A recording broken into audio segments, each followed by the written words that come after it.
Hello दोस्तों, नमस्कार। मैं शत्रुघ्न दुबे, अक्षरा न्यूज से।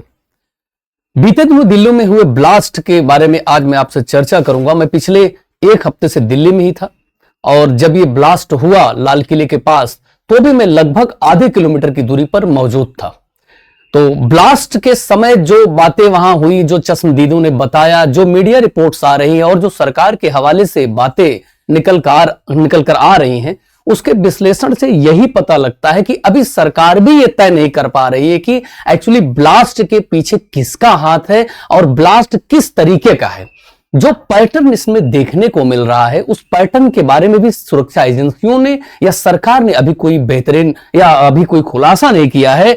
मैंने कई लोगों से बात करने की कोशिश की जो वहां चश्मदीद थे, जो वहां लोग मौजूद थे। उन्होंने सिर्फ ये बताया कि शुरुआती ब्लास्ट के समय जो शुरुआती लोगों में चर्चा फैली या लोगों ने जो समझा, वो लगा कि कोई सीएनजी का वाहन फटा है या फिर कोई सिलेंडर गैस का ब्लास्ट हुआ है। इससे अफरा तफरी मची है, भगदड़ भी वहां हुई। वहां एक छोटा मोटा कोई प्रोग्राम भी चल रहा था, ऐसी भी खबरें आई। हालांकि मेन स्ट्रीम मीडिया ने इसको उतने सही ढंग से दिखाया नहीं, उतना एक्सपोज इसको किया नहीं। लेकिन सरकार के सामने अब तीन चीजें हैं जो जनता जानना चाहती है। पहला तो इस ब्लास्ट का नेचर क्या था, ये जो ब्लास्ट हुआ है किस तरीके का ब्लास्ट था, रिमोट ब्लास्ट था या पहले से उसमें बम मौजूद था या फिदाइन हमला था। ये सभी अभी केवल एक आकलन है, एक अनुमान है, कोई स्पष्ट इसका उत्तर सरकार नहीं दे पाई है। नंबर दो बात, इस ब्लास्ट के पीछे किसका हाथ था, कौन सा संगठन था, क्या यही के कुछ स्लीपर सेल शामिल थे या फिर कुछ और था। और तीसरी जो बात है, मरने वालों के आंकड़ों पर लेकर कुछ चैनल्स जो बता रहे हैं कि मरने वालों की संख्या 10 से नीचे है, कुछ उससे ऊपर बता रहे हैं, लेकिन सरकार का आधिकारिक आंकड़ा अभी पूर्ण रूप से आया नहीं है। और एक बात और यहां पर और निकल कर आ रही है कि अभी जो मरने वाले हैं या जो इसमें हताहत हुए हैं, जिनका नुकसान हुआ, जो निर्दोष इसमें मारे गए हैं, उनके लिए सरकार ने कोई मुआवजा राशि अभी घोषित नहीं की है। तो ये तीन चार सवाल ऐसे हैं जो अभी भी अनुत्तरित हैं। समय के साथ उम्मीद है कि सरकार इस पर जल्द से जल्द अपनी कोई प्रतिक्रिया देगी। लेकिन दिलचस्प बात यह है कि प्रशांत किशोर, चूंकि बिहार का चुनाव चल रहा है और प्रशांत किशोर जन स्वराज के नेता हैं, उनसे अभी किसी मीडिया हाउस ने प्रश्न किया कि ये ब्लास्ट जो दिल्ली में हुआ इसके बारे में आप क्या कहेंगे। तो प्रशांत किशोर ने एक इशारा करते हुए, जो विपक्ष का कार्य है और विपक्ष करता भी हो, करना भी चाहिए सरकार से सवाल, लेकिन उनके इशारों में बड़ी एक व्यंग की शैली उन्होंने अपनाया। उन्होंने कहा चुनाव के समय में ऐसी बातें होती रहती हैं, इस पर बिहार की जनता को ध्यान नहीं देना चाहिए और बिहार के मुद्दों पर उन्हें वोट करना चाहिए। क्योंकि हमने देश की सुरक्षा के लिए, इंटरनल सिक्योरिटी के लिए हमने चुनकर संसद में लोगों को भेजा है। तो इस बात के अलग अलग मायने निकाले जा रहे हैं, अपने अपने तरीके से विपक्ष निकाल रहा है, अपने अपने तरीके से विश्लेषक निकाल रहे हैं।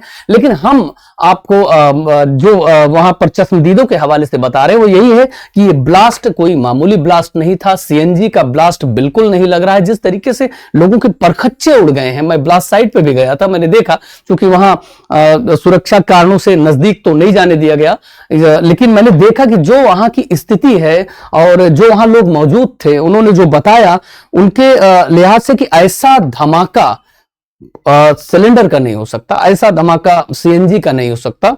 यह बहुत ही जोरदार धमाका था। लोगों के परखच्चे उड़ गए, गाड़ियों के परखच्चे उड़ गए। और सरकार जो है इंटरनल सिक्योरिटी का जो बार बार दावा करती है, जिस सरकार जो आतंकवाद का बार बार खात्मे की बात करती है, सरकार जो बार बार सुरक्षा को लेकर बात करती है, उन दावों की यहां पोल खुलती हुई नजर आ रही है। चूंकि जिस इलाके में हुआ है बहुत ही संवेदनशील इलाका माना जाता है। ऐसी ही वारदात कुछ दिनों पहले सरोजनी नगर मार्केट में हो चुकी है। सरकार ने उसे सबक लेके कुछ भी अगर किया होता तो ये ब्लास्ट टाला जा सकता था।